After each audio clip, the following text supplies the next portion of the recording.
Bonjour. Alors, vous vous demandez peut-être où le secteur immobilier commence et où il se termine, comment il s'organise et qui travaille dans ce secteur. Bon, je vais vous expliquer tout ça. Déjà, commençons par quelques chiffres. En France, l'immobilier représente 2 100 000 professionnels. C'est le premier secteur économique et il représente 11% du PIB et plus de 250 milliards d'euros de valeur ajoutée. Il existe 34,4 millions de logements en France. Saviez-vous qu'il existe plus de 100 métiers qui animent ce secteur ? On vous les présente ? Alors, l'asset manager manage, enfin gère quoi. Le développeur foncier fonce. Le BIM manager fait BIM. Ah ok, c'est pas le genre d'explication auquel vous vous attendiez ? Pardon, je reprends. Pour faire plus simple, on va essayer de vous présenter un maximum de professionnels et vous expliquer comment ils interagissent entre eux.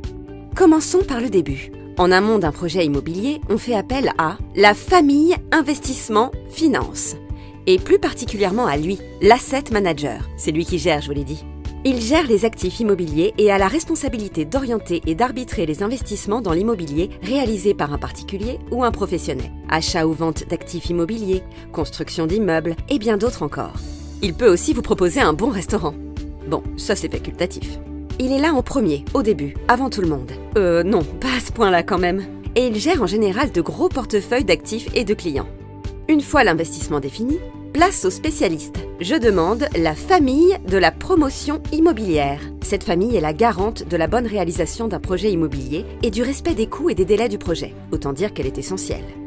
Voici le développeur foncier. Son travail consiste notamment à trouver les terrains disponibles ou des ensembles immobiliers à réhabiliter. Lui doit forcément aimer se balader. Voilà, il a trouvé.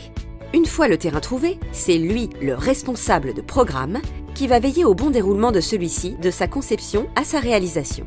Il va désigner toutes les ressources nécessaires en interne pour développer et mener à terme le projet immobilier. Ok, on a l'investissement, on a le terrain et on a un projet validé. Ah, j'ai failli oublier le négociateur VEFA qui va s'occuper de la mise en vente des biens, mais vraiment très tôt, avant même la construction, sur la base de plans ou de maquettes. Place maintenant à la réalisation et à sa famille, la construction immobilière. Ils sont nombreux dans cette famille. Conducteurs de travaux, dessinateurs projeteurs, géomètres, ingénieurs en bureau d'études, responsables matériels, chefs de chantier.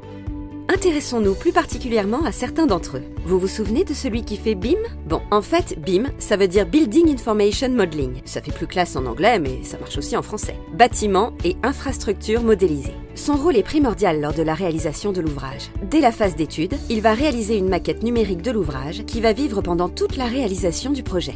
C'est la révolution numérique du bâtiment. En fait, ça ressemble à un Tetris, mais en un peu moins drôle, il faut l'avouer. Ensuite, on a le conducteur de travaux. Si on veut. Non, en fait, il est chargé de la réalisation concrète du chantier. Il supervise et coordonne les différents corps de métier. Il s'appuie notamment sur les chefs de chantier. Ils conduisent chacun une partie de la réalisation de l'ouvrage. Mais n'oubliez pas, ils sont évidemment bien plus nombreux pour réaliser un tel ouvrage. Bon, on avance. C'est construit. Maintenant, il va falloir exploiter l'ouvrage immobilier. Et pour cela, nous allons faire appel à une très grande famille, et même à 2 grandes familles. Ça, c'est la famille administration de biens.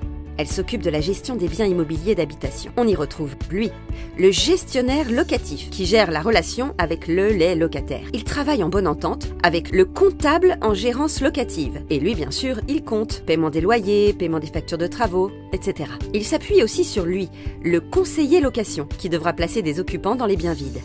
Mais ce n'est pas tout de gérer les appartements ou les maisons. Il faut aussi gérer l'immeuble dont ils dépendent.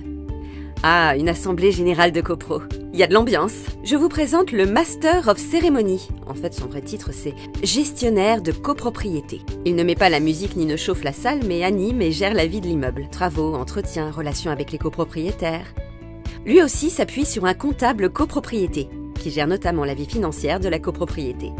Paiement des charges, travaux, etc. Mais il y a aussi une deuxième grande famille qui exploite l'immobilier, celle de l'immobilier professionnel. Elle s'occupe aussi de la gestion de biens immobiliers professionnels. Bureaux, locaux d'activité, locaux ou centres commerciaux. On y retrouve lui, le property manager. Encore un manager, et avec lui ça rigole pas. Il fait en sorte que les biens professionnels gérés soient bien gérés. Il est épaulé par le conseiller en immobilier professionnel, qui s'occupe de la location et plus tard de la vente des locaux vides.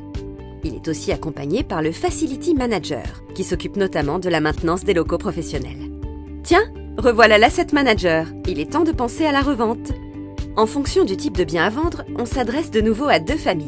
Je vous présente la grande famille de l'agence immobilière. Elle s'occupe de la vente ou la location de biens résidentiels. Qui dit agence immobilière dit forcément lui, le négociateur immobilier. Ah lui, tout le monde le connaît. Il estime, commercialise et fait visiter des appartements ou des maisons.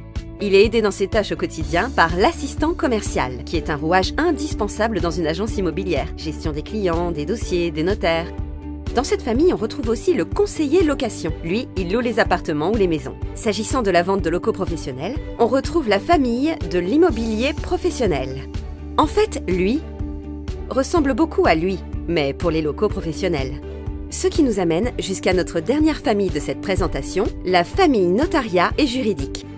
Est-ce que vous reconnaissez cette personne? Facile, c'est le notaire. Il s'occupe de la partie de la vente la plus importante, d'où son air concentré.